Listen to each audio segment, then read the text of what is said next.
أعوذ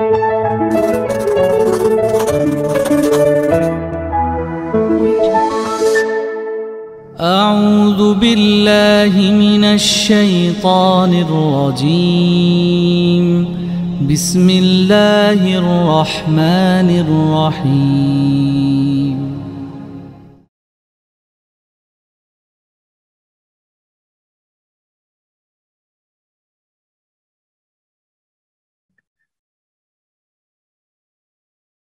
Alhamdulillahirabbil alamin. Alhamdulillahilladzi bi ni'matihi tatimmus shalihat.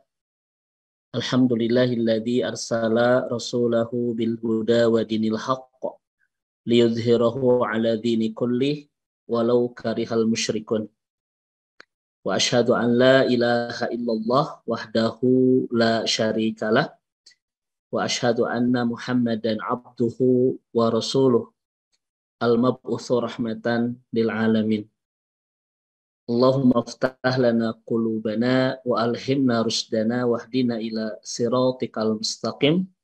Allahumma sallimna li Ramadan wa sallim Ramadana lana wa sallimhu minna mutaqabbalan. Jazakillah Bunda Empet, guru kita semua yang tadi mengawali di ngobras malam hari ini bersama Ismadani dengan tausiah singkat.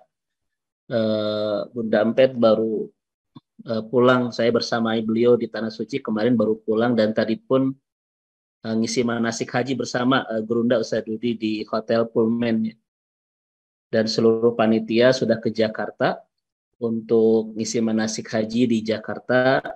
Tapi saya kabur dulu Ustaz Ersad untuk samina wa ta'na ke guru kita tercinta itu Gurunda Ustaz Dudi Mutakin. Mudah-mudahan Gurunda Ustaz Dudi Mutakin senantiasa dalam kesehatan, kebaikan, keberkahan, terus istiqomah membawa kita untuk menapaki jalan hidayah dan menuntut kita untuk menemukan jalan pulang ke surga insyaallah. Jazakumullah Ustaz Ersad yang bisa kembali silaturahim di pertemuan malam hari ini. Ustaz senantiasa sehat selalu. Juga ada Ustaz Hashim Asyari, Bapak Ibu yang dirahmati Allah Subhanahu wa taala. Ini kita sudah masuk penghujung bulan Sya'ban, dan di kajian sebelumnya kita telah membahas tentang keutamaan bulan Sya'ban, dan beberapa hari lagi kita sudah masuk bulan Ramadan. Dan Gurunda Ustaz Dudi Mutakin, di antara banyak keutamaan bulan Ramadan, kita sering menyebut Syahrul Quran, Syahrul Sabri, Syahrul Mubarak, ya, Syahrul Maghfirah. Banyak nama-nama. Hari ini akan kita bahas Ustadz Ersad, yaitu Syahrul Hijrah, ya. Ramadan Syahrul Hijrah. Jadi Ramadan itu adalah bulan hijrah atau momentum hijrah. Ini satu buku sebetulnya, namun saya akan singkat saja di pertemuan malam hari ini Bapak Ibu sekalian. Pertanyaannya, dari banyak keutamaan bulan Ramadan yang sebentar lagi akan kita jelang, kenapa para ulama menyebut Ramadan itu Syahrul Hijrah, yaitu bulan hijrah? Ternyata karena kita menemukan 3 jawaban atau 3 kebutuhan untuk bisa berhijrah dengan baik, yang 3 kebutuhan ini tidak disediakan oleh bulan-bulan yang lain. Hanya bulan Ramadan yang menyediakan 3 kebutuhan ini, yang sangat diperlukan bagi siapapun yang ingin berhijrah menjadi pribadi yang semakin lebih baik, semakin Allah inginkan, dan semakin bisa meninggalkan segala apa yang Allah larang di kehidupan. Bapak Ibu yang semoga Allah rahmati dan Allah berkahi, biasanya Gurunda Ustaz Dudi Mutakin, tema-tema hijrah itu biasanya rame pada di bulan Muharram. Hampir seluruh MT-MT di kota Bandung dan di kota-kota yang lain, ketika masuk bulan Muharram pasti temanya tadi tentang bab hijrah. Maka malam hari ini saya mencoba untuk mengambil tema tentang hijrah, tetapi kita bawa ke bulan Ramadan. Kenapa? Karena memang tidak ada bulan yang menyediakan semua kebutuhan kita untuk bisa berhijrah menjadi pribadi yang lebih baik, pribadi yang semakin Allah inginkan, pribadi yang semakin indah dalam ketaatan dan lain sebagainya, itu kecuali bulan Ramadan. Ustadz, kenapa bulan Muharram itu tidak boleh membahas bab hijrah? Bukan tidak boleh, Bapak Ibu sekalian. Karena memang momentum hijrah itu yang paling tepat memang di Ramadan, bukan di Muharram. Kan Rasulullah itu hijrah bulan Muharram sanes, Bapak Ibu sekalian. Rasulullah itu hijrah bulan Safar dari Mekah dan sampai ke Madinah bulan Rabiul Awal. Nah, Bapak Ibu dirahmati Allah, mari kita analisa, Ustadz Ersad mohon izin di malam hari ini, apa saja 3 kebutuhan yang diperlukan oleh orang-orang yang ingin hijrah, yang kebutuhan ini hanya tersedia di bulan Ramadan dan tidak tersedia di bulan-bulan yang lain. Tentu saja Bapak Ibu, 3 kebutuhan itu oleh para ulama, Gurunda Ustadz Mutakin, itu disebut dengan 3. Yang pertama al-muntolak, yang kedua adalah ad-dustur, dan yang ketiga adalah at-tarbiyah. Inilah 3 kebutuhan yang diperlukan oleh siapapun hamba Allah yang ingin lebih dekat dengan Allah, lebih soleh, lebih taat, insaf, pakai P ya, insaf, lebih Allah inginkan. Maka 3 kebutuhan ini harus dia sediakan. Pertama adalah al-muntolak, Pak, momentum atau titik peluncuran, titik pemberangkatan. Kan hijrah ini perubahan besar, membutuhkan momentum besar, Bapak Ibu. Dia tidak bisa begini, Ustadz Abi tobat pada maghrib, itu tertiasa. Ustadz Abi bakal insaf, pamit atau subuh. Itu momentumnya kecil, Pak. Butuh momentum besar. Makanya Gurunda Ustadz Mutakin, orang itu akan berubah lebih baik ketika menemukan 3 hal. Menemukan kematian, menemukan musibah, dan menemukan sakit. Makanya kalau orang menemukan kematian, Bapak Ibu, atau menemukan musibah besar dalam hidupnya, atau dia mendapatkan sakit, ya, dengan sakit yang sangat serius, itu biasanya akan ada perubahan dalam kehidupan. Karena hijrah ini perubahan besar, kita menuju Allah Subhanahu wa taala sangat membutuhkan momentum yang besar. Jadi Bapak Ibu terbiasa begini, Ustadz Abi kayak pada hijrah pamitos lewat Cikopi itu sesah, Bapak Ibu. Momentumnya kecil itu. Ya, kan ada Gurunda ya, orang mengatakan Ustadz Abi nanti pada insaf pamitos kolot gitu. Ya gitu kan. Itu momentum Bapak Ibu sekalian ya. Tapi dulu pernah kita bahas Gurunda tercinta ya, kenapa tidak boleh kita mengatakan kayak Abi pada hijrah, pada insaf, pada tobat, pada soleh pamitos kolot gitu. Karena ternyata kata para ulama ada 2 penjelasannya. Pertama, hari tua tidak menjanjikan kesolehan. Hari tua hanya menjanjikan kita makin tua, itu saja. Melolotan. Melolotan Gurunda ya. Jadi hari tua itu hanya menjanjikan ya, ibu-ibu dari imut-imut menjadi amit-amit lah begitu. Tidak menjanjikan kesolehan, tidak menjanjikan ketaatan. Buktina, Bapak Ibu sekalian, banyak orang-orang yang sudah tua yang belum menemukan hidayah. Karena hari tua tidak menjanjikan sebuah kesolehan, hanya menjanjikan ketuaan. Padahal Bapak Ibu sekalian, kata Ustadz, ini ada Sukordowi ya, Bunda, ini taharus binikmah, saya punya seluruh kitab Kordowi, itu Masya Allah ada 120 jilid, 110 jilid, ya, Alhamdulillah. Beliau mengatakan siapapun yang sudah masuk ke usia 40 tahun ke atas harus sudah menemukan jalan pulang ke surga. Kenapa? Karena waktu dan kesempatan sudah tidak banyak. Maka tidak boleh ada di antara kita yang sudah masuk ke usia 40 tahun belum menemukan jalan pulang ke surga. Kenapa? Waktunya sudah sebentar lagi mau topik wal hidayah gitu. Nah, gitu ya Bapak Ibu sekalian. Maka mudah-mudahan kebersamaan kita di Majelis Madani ini adalah anugerah terindah dari Allah untuk membersamakan kita menemukan jalan pulang ke surga insya Allah. Gitu. Ya, musibah besar bagi siapapun yang sudah masuk ke usia 40 tahun belum menemukan jalan pulang ke surga. Kenapa? Karena setelah 40 tahun sisanya sudah tidak banyak. Ya. Upamanya masih ABG, Bapak Ibu masih sweat sepentin 17 tahun, itu masih galau ya. Nah, itu masih wajar. Upamanya ibu-ibu, bapak-bapak 70 tahun, 60 tahun masih galau, itu wajar. Ya. Harus sudah menemukan jalan pulang ke surga. Nah, yang kedua, kenapa tidak boleh mengatakan Ustadz Abi badai insaf, badai tobat, badai soleh di hari tua? Satu, karena hari tua tidak menjanjikan ketaatan, kesolehan. Yang kedua, belum kita sampai tua. Maka Bapak Ibu rahimakumullah, momentum terbaik untuk insaf, untuk tobat, untuk soleh, untuk hijrah bukan Muharram, bukan tos tua, bukan tos pensiun sanes, yaitu tetapi bulan Ramadan. Nanti kita jelaskan. Yang kedua, ibu bapak sekalian, orang yang ingin taat, ingin lebih soleh, ingin berubah dirinya menjadi lebih baik, lebih dekat dengan Allah, lebih harmonis hubungannya bersama Allah, butuh panduan.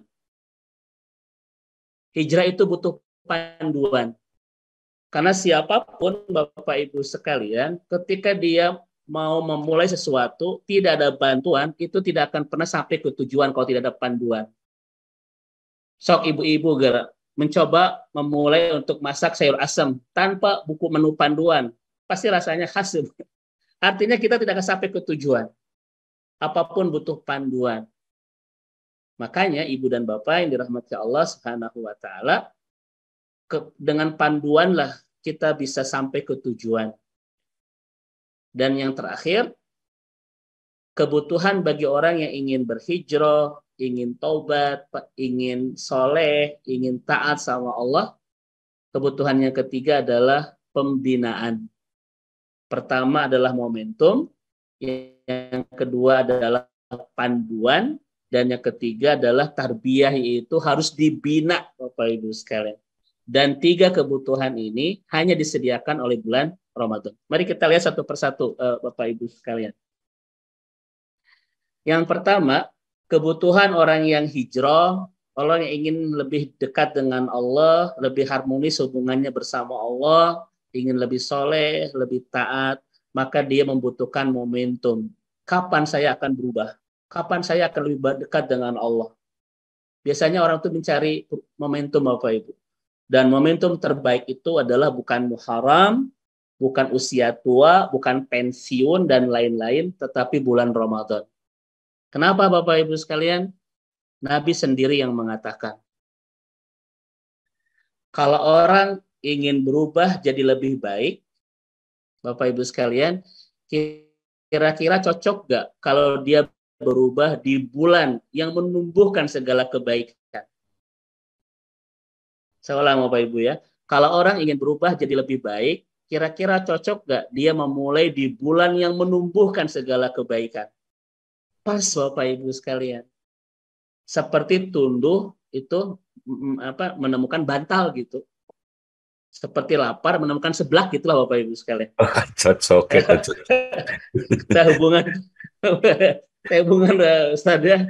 Artinya gitu Bapak Ibu, orang tunduh menemukan bantal. Jadi orang yang hijrah menemukan Ramadan itu klop. Karena di Ramadan itu Bapak Ibu sekalian, sebagaimana dikatakan oleh para ulama, ya'ti Ramadan hamilalil khair kama yahmilul ghayyum al-matar. Sebagaimana awan hitam membawa derasnya air hujan, seperti itulah Ramadan membawa derasnya kebaikan. Di bulan ini Bapak Ibu, kebaikan itu seperti kuncup-kuncup yang bermekaran. Orang itu betul-betul diubah oleh Allah untuk mudah berbuat kebaikan. Nutara ke masjid, jadi ke masjid. Nutara sodakoh, maksakan sodakoh. Nutara tilawah, Bapak Ibu, punya hanca tilawah. Ya, alhamdulillah Bunda Empet kemarin selama ini harus binikmah Gurunda. Selama 9 hari kemarin di Tanah Suci, khatam 30 juz, Masya Allah, Barakallah. Mudah-mudahan Bunda sehat selalu. Ini Bapak Ibu dirahmati Allah Subhanahu wa Ta'ala. Jadi kayak begini Bapak dan Ibu dirahmati Allah Subhanahu wa Ta'ala. Kalau kita misalnya ingin menghafal Quran, ya harus bersama orang-orang yang sedang menghafal Quran. Kenapa? Karena al-mutasyarriquna sahula wal infiradu sa'uba. Jadi kebersamaan itu meringankan, kesendirian itu berat. Pernah kita bahas di kajian sebelumnya. Bapak Ibu ingin saum Daud, ingin istiqomah, ya harus punya circle besti-besti nu sama saum. Dari mati balik, hari hobi, hari cita-cita saum Daud, hari besti-besti tukang kuliner hungkul, berat itu. berat Ustadz ya begitu. Makanya Ibu dan Bapak, ini orang yang berubah jadi lebih baik. Ustadz, saya di mana mulainya? Maka kata para ulama, mulai di bulan ini, Bapak Ibu sekalian. Maka Bapak Ibu jadikan Ramadan tahun ini momentum terbaik kita untuk mulai membangun komitmen-komitmen baru yang indah bersama Allah Subhanahu wa taala. Ya. Pas, kenapa di bulan ini tumbuh segala kebaikan. Sampai-sampai Nabi mengatakan apa di bulan Ramadan ini? Fihi tuftahu afwabul jannah. Masya Allah, padanya dibuka pintu-pintu surga. Ya. Kata Yusuf Qardawi, Bapak Ibu sekalian, ini ada kitabnya, ya. Ini ada tentang salah satu fiqhus siam juga. Kenapa disebut dengan dibuka pintu-pintu surga? Salah satu penjelasannya adalah bahwa Ramadan itu, Bapak Ibu, membuka amal-amal kebaikan yang bisa mengantarkan kita pulang ke surga. Membuka amal-amal, kita akan mendapatkan dan menemukan amal-amal kebaikan yang bisa mengantarkan kita pulang ke surga. Itu salah satu pemaknaan dibuka pintu-pintu surga. Lebih kepada pemaknaan majazi ya Ustaz Irsad, bukan hakiki. Karena kalau majazi dibuka pintu surga, habis Ramadan ditutup dari saya kerjaan sekalian ya. Artinya adalah di bulan ini begitu banyak kebaikan yang bisa mengantarkan kita pulang ke surga. Maka ini ini kebutuhan pertama, menyediakan momentum yang tepat bagi siapapun yang ingin berubah. Makanya apa kata Ibnu Rajab Al-Hambali? Musibah besar adalah ketika dia disapa dengan bulan yang menumbuhkan segala kebaikan, tetapi dia tidak berubah menjadi pribadi yang lebih baik. Itu musibah. Ya, Bapak Ibu, dia disapa dengan bulan yang menumbuhkan segala kebaikan, tetapi dia tidak berubah menjadi pribadi yang lebih baik. Itu musibah. Di Ramadan, anggarwe subuh jam kasiangan jam 8, Bapak Ibu ya, dengan alasan sahurnya jam 3.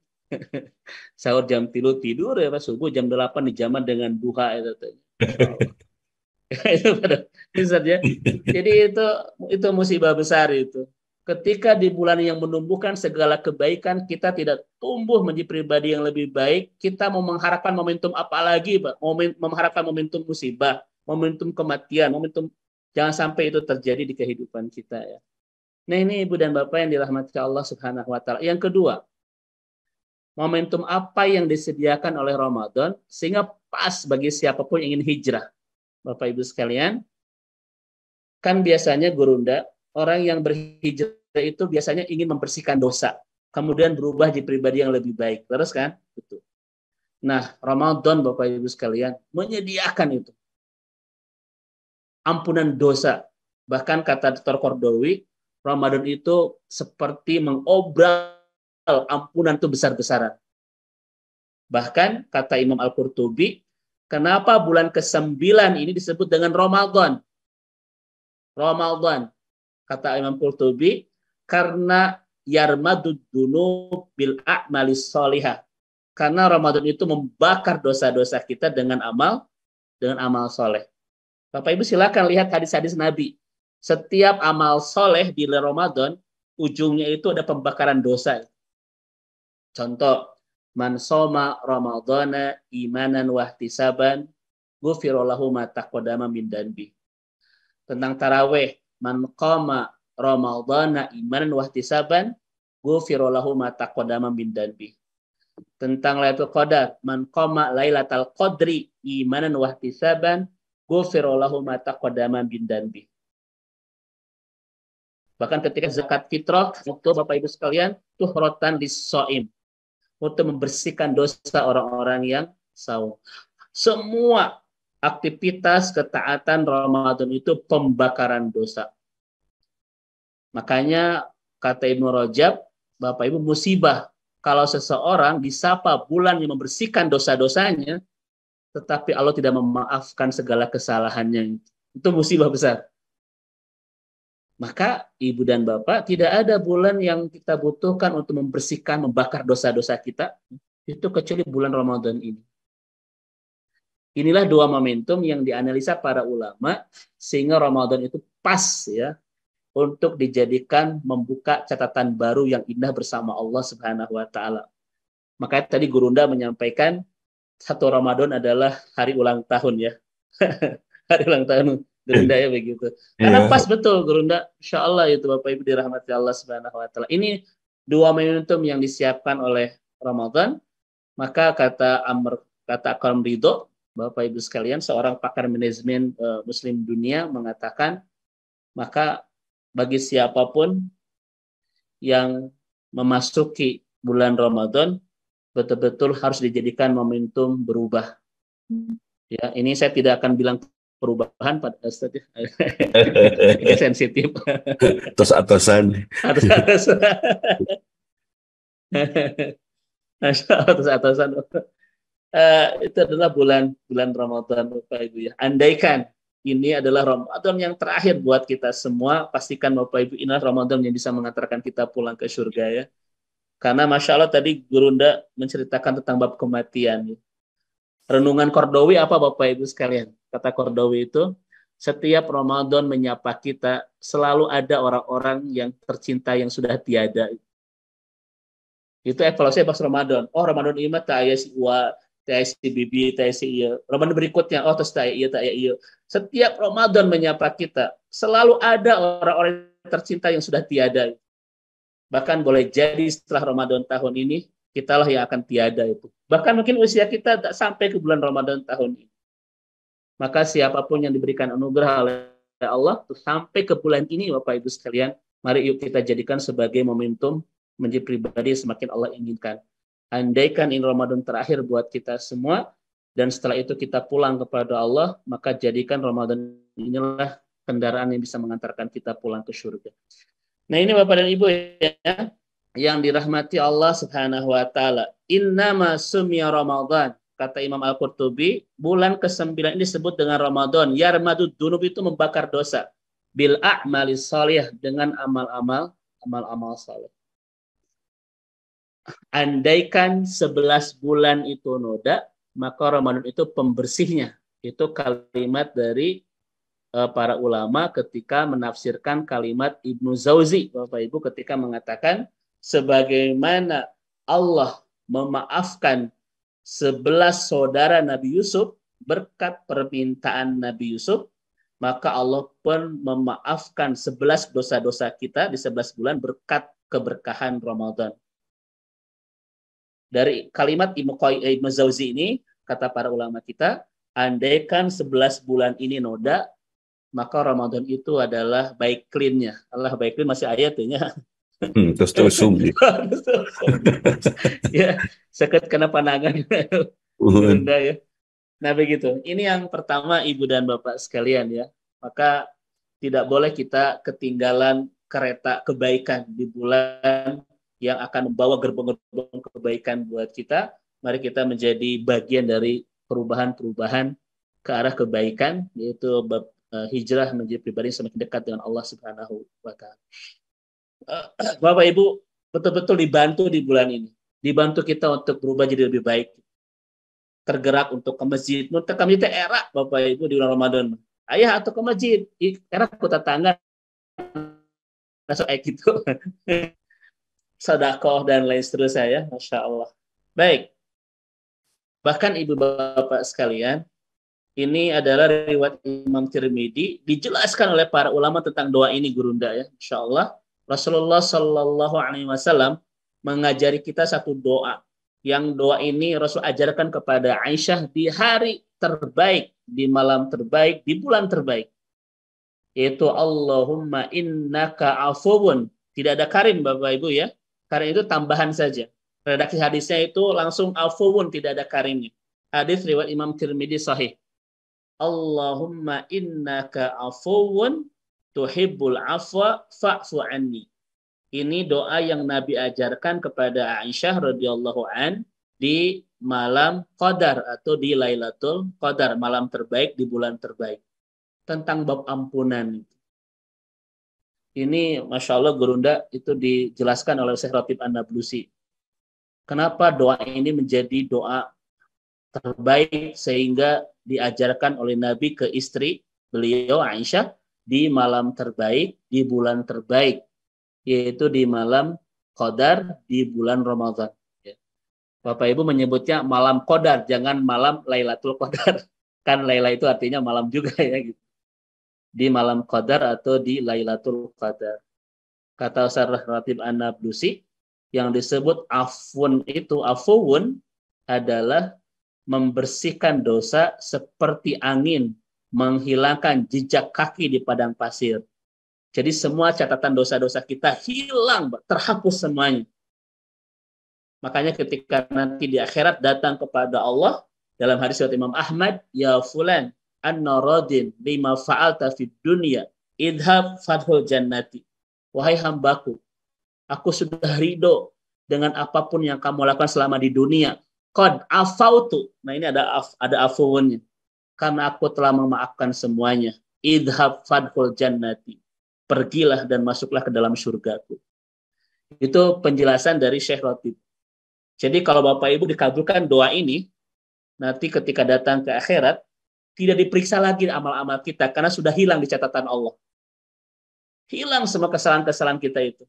Allah hanya menyeru, ya fulan, anni radin lima fa'alta fid dunya, qad raditu anka wa afautu anka, idhab fadhul jannati. Wahai hambaku, aku sudah ridho kepadamu, karena aku telah memaafkan semuanya, pergilah dan masuklah ke dalam surga. Masya Allah. Mudah-mudahan Bapak dan Ibu ya, kita nanti ketika di akhirat, tuh ditanya ini itu segera ditanya sama Allah Subhanahu wa taala. Karena nanti dalam hadis Bukhari, Allah banyak menanya, amil takada wa kada, amil takada wa kada, amil takada, ditanya semua amal kita. Namun orang-orang yang sudah dimaafkan oleh Allah Subhanahu wa taala itu hanya mendapatkan hisaban yang ringan, hisab yasira. Ya, bahkan tidak ditanya, langsung dipersilakan masuk ke surga. Insyaallah. Nah, ini dua momentum yang kita temukan di bulan Ramadan yang tidak kita temukan di bulan yang lain untuk kebutuhan hijrah kita. Satu, bulan Ramadan, bulan membantu kita tumbuh menjadi pribadi yang lebih baik. Dan yang kedua, Ramadan itu bulan untuk membersihkan dosa-dosa masa lalu kita sebelum kita hijrah. Ini yang pertama. Kemudian yang kedua, Ibu dan Bapak dirahmati Allah Subhanahu wa taala, kebutuhan orang yang hijrah yang kedua adalah dustur, Pak, panduan. Dan panduan ini Allah turunkan di bulan Ramadan. Siapapun butuh panduan. Makanya Allah mengatakan apa di surah Yasin ayat 2? Yasin wal Qur'anil Hakim. Panduan yang dibutuhkan oleh orang yang hijrah, yang turun di Ramadan itu tentu saja adalah Al-Quranul Karim. Al-Quranul Karim. Makanya ada kalimat gerunda ya, ini kalimatnya. Idza turidu an tugoyar hayatak wala ta'lamu aina tabda ibda bil Quran. Ketika Anda ingin berubah menjadi pribadi yang lebih baik, pribadi yang hijrah, pribadi yang lebih soleh, pribadi yang insaf, pribadi yang taubat, tapi tidak tahu harus mulai dari mana. Ibda bil Quran. Mulailah membangun kedekatan dengan Al-Quran. Kenapa? Karena Al-Quran itu wal Qur'anil Hakim. Ini disampaikan oleh Allah di surah Yasin. Dan Al-Quran yang hakim. Apa arti hakim itu, Bapak Ibu sekalian? Salah satu pemaknaan dari para ulama, hakim itu adalah benar. Orang yang memutuskan kebenaran di antara dua orang yang sengketa. Makanya semakin kuat Bapak Ibu hakim di sebuah wilayah, semakin akan terjaga kebenaran. Maka ketidakbaikan di sebuah kehidupan, pasti di sana ada hukum yang tidak kuat, Bapak. Walah, ini mulai lagi sensitif. Punten Ustaz Gerunda. Nah, Bapak sekalian, kenapa disebut hakim di ayat ini? Dijelaskan para ulama. Hakim itu artinya benar. Maka siapapun yang ingin memulai hidupnya benar harus bersama Al-Quran. Karena siapapun yang tidak bersama Al-Quran pasti banyak salahnya. Ya, pasti banyak salahnya. Satu-satunya panduan yang akan membawa kita on the track, tetap di jalan yang benar itu adalah Al-Quran. Makanya inilah pemaknaan wal Quranil Hakim. Rumah tangga yang tidak dibangun bersama Al-Quran pasti banyak salahnya. Bisnis yang kita bangun tidak bersama Al-Quran pasti banyak salahnya. Kenapa? Karena Allah mengatakan di surah Toha 123, faman tabi'a hudaya fala yadillu wala yashqa. Nah, itu ditafsirkan oleh Ibnu Abbas, Bapak Ibu sekalian, jaminan Allah kepada orang-orang yang senantiasa bersama Al-Quran adalah dia tidak tersesat di dunia dan tidak menderita kelak di akhirat. Ini kata Ibnu Abbas radhiyallahu anhuma ketika menafsirkan surah Toha ayat 123. Silakan Bapak Ibu sekalian kita bangun apapun, tetapi tidak dipandu oleh Al-Quran, pasti banyak salahnya. Maka lihat orang-orang yang banyak salah, pasti Bapak Ibu tidak dipandu oleh Al-Quran. Pasti ya dilu wayashko, tersesat dan larudat gitulah. Larudat terjemah. Gitu. Ya, sekalian. Silahkan Bapak dan Ibu. Maka Ustadz, abdi teh hoyong insaf, tos hoyong sakat sarang Allah, tos hoyong hidup benar, tos hoyong hidup balik gitu, kamar teh balik. Kumaha carana? Al Quranil Hakim. Mulailah kita menjadikan Al-Quran sebagai panduan hidup kita. Sehebat apapun sebuah perubahan di kehidupan kita, kalau bukan Al-Quran pemandunya, pasti banyak salahnya. Itu sekalian yang disebut dengan wal Quranil Hakim. Ya. Nah, sekarang pertanyaan saya kepada Bapak Ibu. Allah itu kan bahasanya indah ya Gurunda ya. Dzalikal kitab la raiba fi hudalil muttaqin.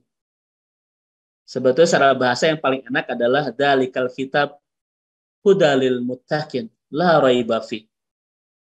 Ya, tetapi didahulukan tentang bab raibanya itu. Dzalikal kitab la raiba fi hudalil muttaqin. Kata para ulama, karena tidak ada satupun Bapak Ibu sekalian di dalam Al-Quran yang kita ragukan. Satupun ayat. Katanya kepada Bapak Ibu, ada nggak satu ayat pun yang kita ragukan dalam Al-Quran? Tidak ada. Pertanyaan kedua. Ada. Oh ada. Surat An-Nisa ayat 3 itu aduh menakutkan. Itu nanti silakan Gerunda yang membahas tuh ya. Isin kepala Ibu kayak labur ya nanti. Ya itu. Tapi ini renungan ulama Gurunda. Kalau tidak ada satupun ayat dalam Al-Quran yang kita ragukan, sudah berapa persen hidup kita diatur oleh Al-Quran? Kan begitu. Dan kita mah asal terjelas ya Gurunda, ketika ditanya ada yang ragu tuh ayat, udah berapa persen hidup kita diatur oleh Al-Quran? Ulang sekali. Nah gitu kan Gurunda ya. Kalau tidak ada keraguan, kenapa tidak dijadikan panduan kehidupan? Dulu saya pernah ngasih contoh kepada Bapak Ibu, ya. Kita datang ke dokter. Ketika sakit datang ke dokter. Oleh dokter dikasih resep. Teka harti, tapi itu protes. Nah, percaya. Kita resep itu bawa ke apotek. Oleh apotek dikasih obat. Kita tidak tahu racikan obat itu apa saja. Tapi itu protes. Kenapa? Percaya. Dibawa ke bumi, diminum, ya. Padahal meminum obat itu tidak tahu racikannya dan tidak tahu resepnya, anak-anak teka baca. Punten pada dokter sini approve hasilnya. Kita itu kadang Bapak Ibu percaya kepada hal yang kita tidak bisa ini. Tapi panduan Allah itu kabaca Bapak Ibu sekalian Al-Quran. Tapi kita tetap percaya. Kita tidak percaya. Kadang itu kesalahan kita Gurunda ya, lebih percaya kepada yang memungkinkan untuk berbohong, ngeprank, tapi kita sulit percaya kepada Allah yang tidak akan pernah berbohong. Misalnya ada selebaran, Bapak Ibu dibagikan hadiah cuma-cuma misalnya, iPhone baru di lantai 2, TSM jam 2 siang. Mungkin prank, tapi pasti orang berebut di sana. Tapi Nabi ketika mengatakan, siapa yang ingin dosanya diampuni, doanya dikabulkan, temui Allah di sepertiga malam. Hadis Muslim. nyawe kosong. Kita lebih percaya kepada manusia yang walaupun itu bisa membohongi kita, tapi kenapa kita tidak mudah percaya kepada Allah yang tidak akan pernah membohongi kita? Ini salah satu kesalahan kita. Kalau tidak ada keraguan dalam Al-Quran, kenapa tidak dijadikan panduan memandu rumah tangga kita, memandu bisnis kita, memandu ekonomi kita, memandu kehidupan bernegara kita? Kenapa tidak dijadikan panduan kalau tidak ada yang diragukan? Maka selama Al-Quran tidak menjadi panduan, sampai kapanpun perubahan kita tidak akan ada di jalur yang benar. Masya Allah Bapak, itulah hebatnya Al-Quran. Faman tabi'a hudaya fala yadillu wala yashqa. Maka mudah-mudahan Ibu Bapak sekalian, yuk kita berhijrah untuk menjadikan Ramadan ini, ya Allah, mulai Ramadan ini seluruh kehidupan saya ini dipandu oleh Al-Quran. Maka Allah janjikan sebagaimana kata Ibnu Abbas, tidak akan mendapatkan kesesatan di dunia dan tidak akan pernah mendapatkan penderitaan kelak di akhirat. Ini Bapak Ibu dirahmati Allah Subhanahu wa taala. Maka Ibu dan Bapak yang dirahmati Allah, sebagaimana kalimat para ulama, tatarakumul humum fawqa sudurina biqadri ma yatarakumul gibar fawqa masahifina. Tumpukan ketidakbahagiaan di perasaan kita itu berbanding lurus dengan tumpukan debu di atas Al-Quran kita. Artinya tak dibaca. Dan kita mah kadang agak bingung, Gerunda ya, ada cita-cita geraha yang bahagia, Al-Quran telah dibaca. Kan kata ulama, iqra'il Quran biqadri ma turiduna minas sa'adah. Bacalah Al-Quran sebanyak kebahagiaan yang kita inginkan. Jadi kalau Bapak Ibu ingin bahagia, tara baca Al-Quran. Itu bukan sungguh-sungguh ingin bahagia, tapi pura-pura ingin bahagia. Nah, Al-Quran. Apa bahagianya, Ustaznya? Nah, itu Guru. Apa, betul. Betul, gitu. Dan kita mah tuh Guru ya, aduh Masya Allah. Healing day, healing day.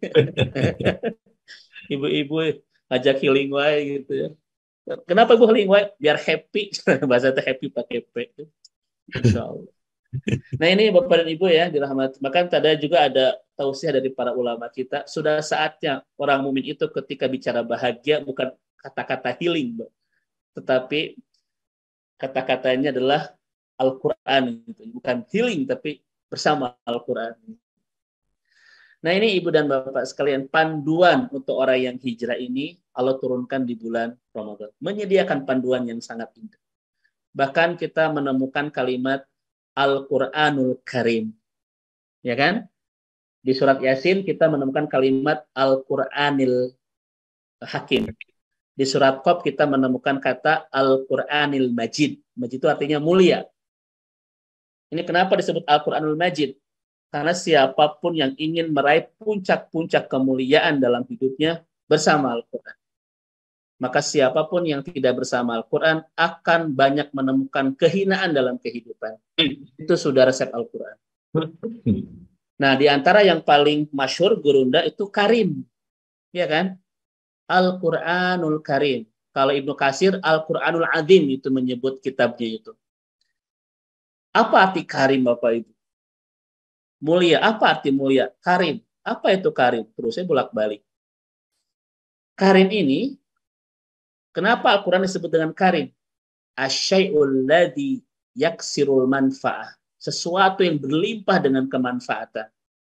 Apapun yang kita butuhkan untuk meraih puncak-puncak kebahagiaan dunia akhirat, semuanya ada di dalamnya. Apa itu? Sok, rekumahade itu bersama Al-Quran coba. Ini disebut Karim kan? Bapak Ibu yang menyebut Karim. Karim itu apapun yang kita butuhkan untuk meraih puncak-puncak kebahagiaan dunia akhirat ada dalam Al-Quran. Maka at-ta'is, orang yang paling menderita itu adalah man yaqra'u asyara kitabin, orang yang membaca puluhan kitab tentang bagaimana cara hidup bahagia, tetapi di rumahnya ada Al-Quran yang tidak dibaca. Itu namanya ta'is, orang yang paling menderita. Terus saya beli buku how to happiness, bagaimana bahagia. Tapi di rumahnya ada Al-Quran yang tidak dibaca, tidak ditadaburi, kata ulama itu bukan sa'id, bukan bahagia, tapi ta'is, orang yang menderita. Nah ini Bapak Ibu karim, sesuatu yang berlimpah dengan kemanfaatan. Makanya orang-orang Arab menyebut Ramadan dengan Ramadan Karim. Kenapa disebut Ramadan Karim? Karena tidak ada bulan yang berlimpah dengan segala kebaikan, kebermanfaatan, keberkahan, kecuali hanya bulan Ramadan. Nah itu namanya Karim. Ya.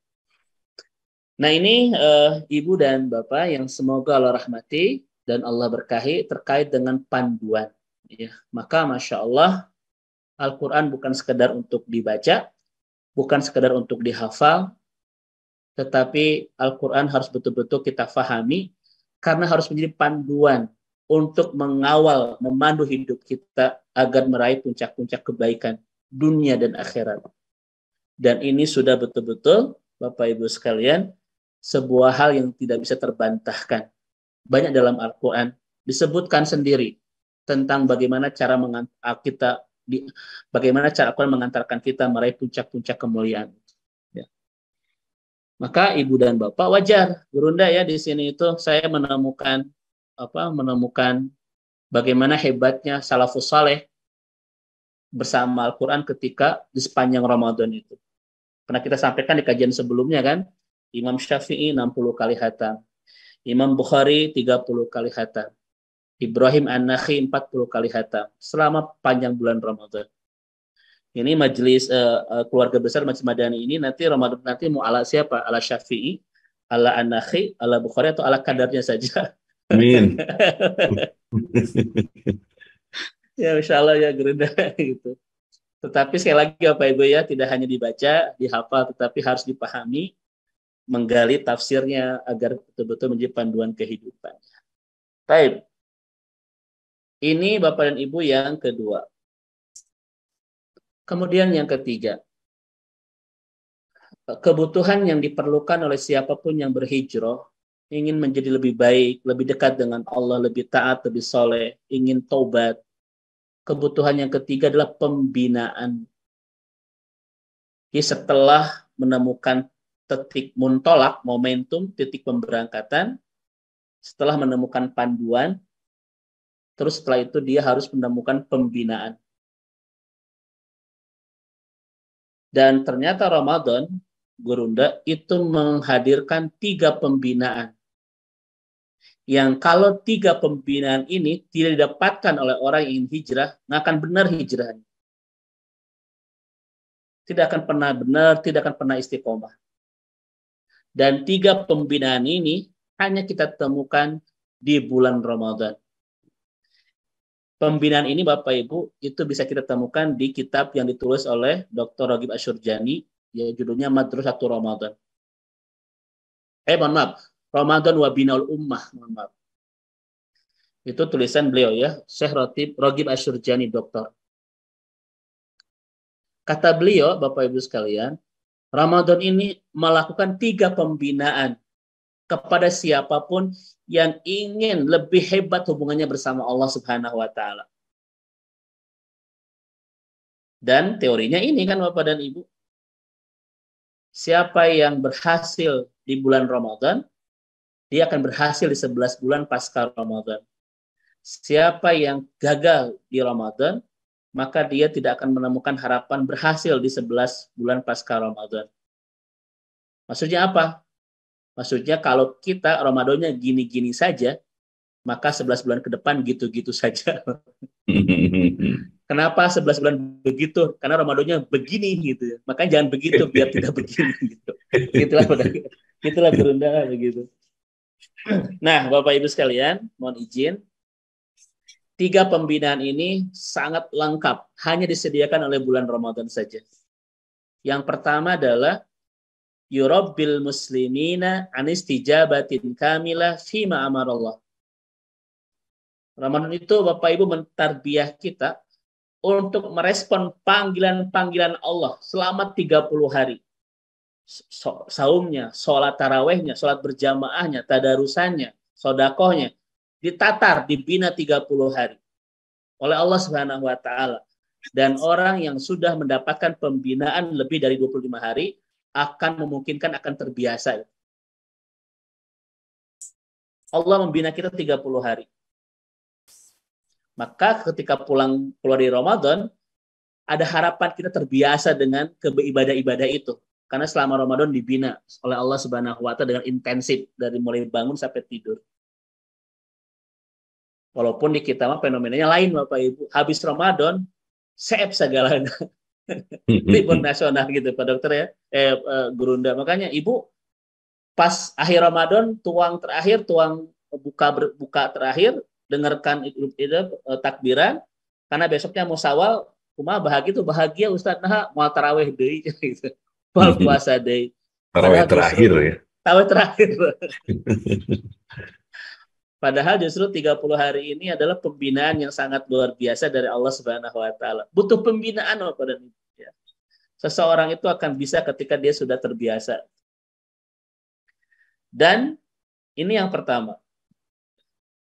Yang kedua, Ibu Bapak sekalian, dan ini saya menemukan, mohon izin Gurunda ya, Masya Allah, menemukan jawaban dari surat Al-Baqarah 183 terkait dengan pembinaan yang kedua ini. Di bulan Ramadan, kita dibina oleh Allah itu yurabbil muslimina an kafi syahwatihim. Kita dibina oleh Allah untuk mengelola hawa nafsu. Dan indah Bapak Ibu, ini cara Allah membina kita, yaitu kita dibiasakan untuk menghindari yang halal. Seblak jam 11 Bapak Ibu halal tapi hindari. Bubur, kupat tahu, mie ayam, Sunda utuhnya. Ini semuanya halal tapi tidak kita hindari itu.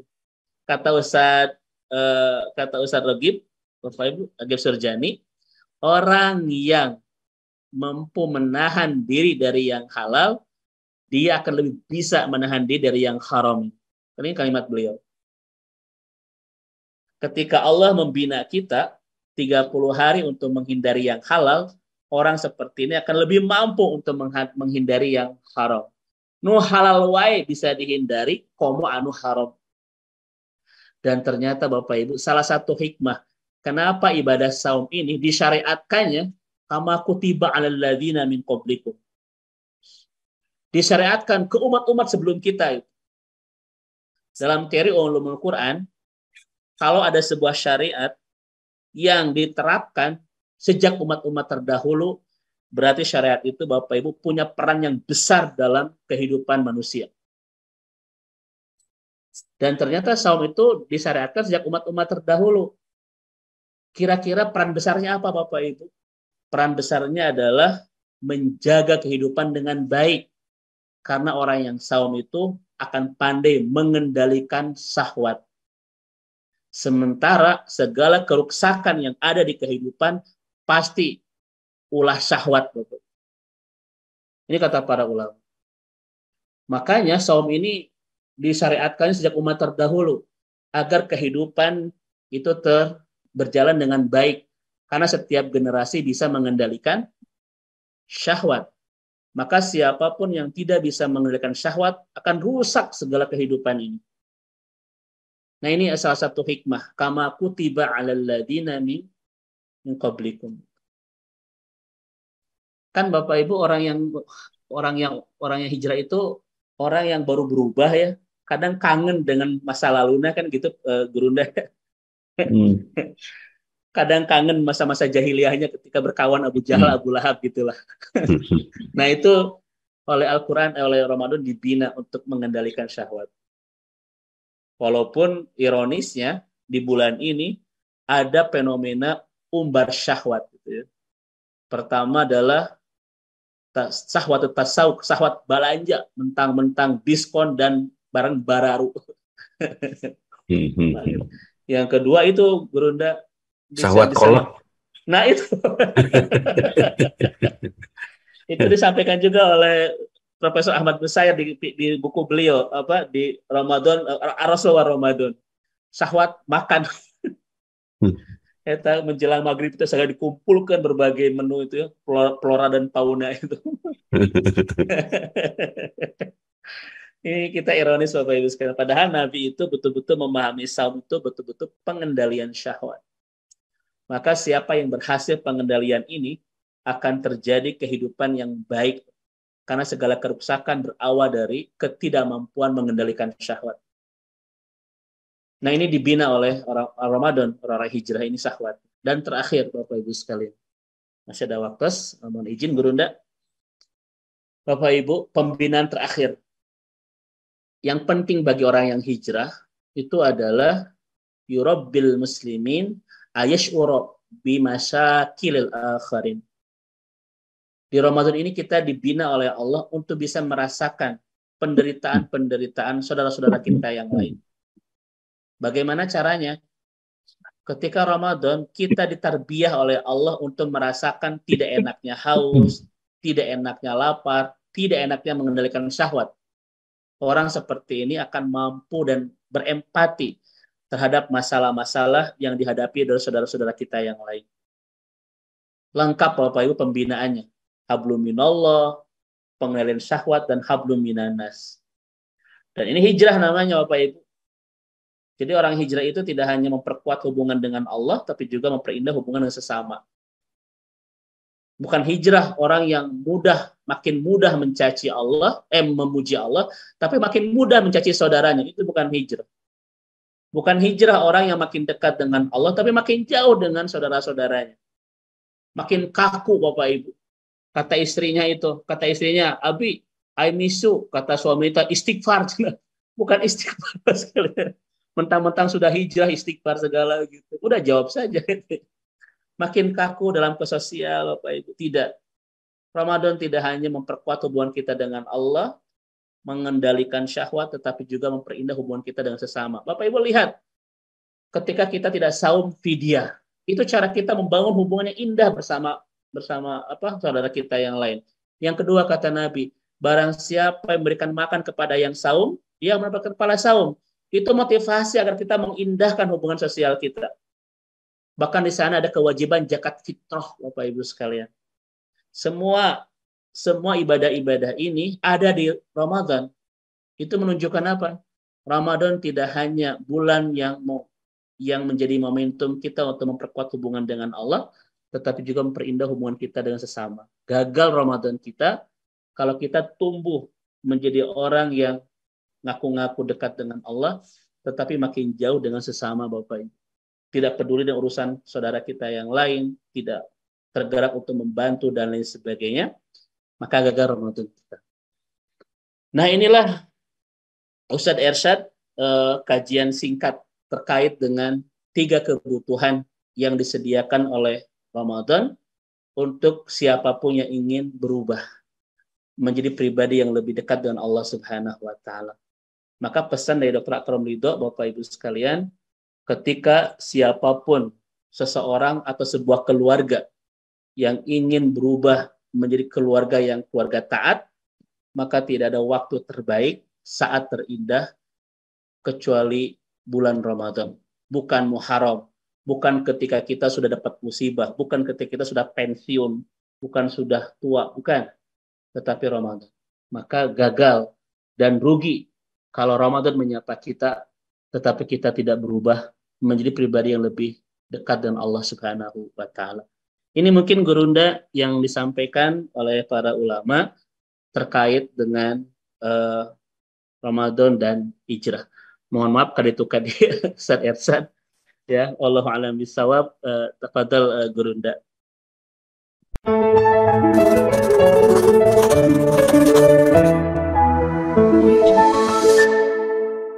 أعوذ بالله من الشيطان الرجيم بسم الله الرحمن الرحيم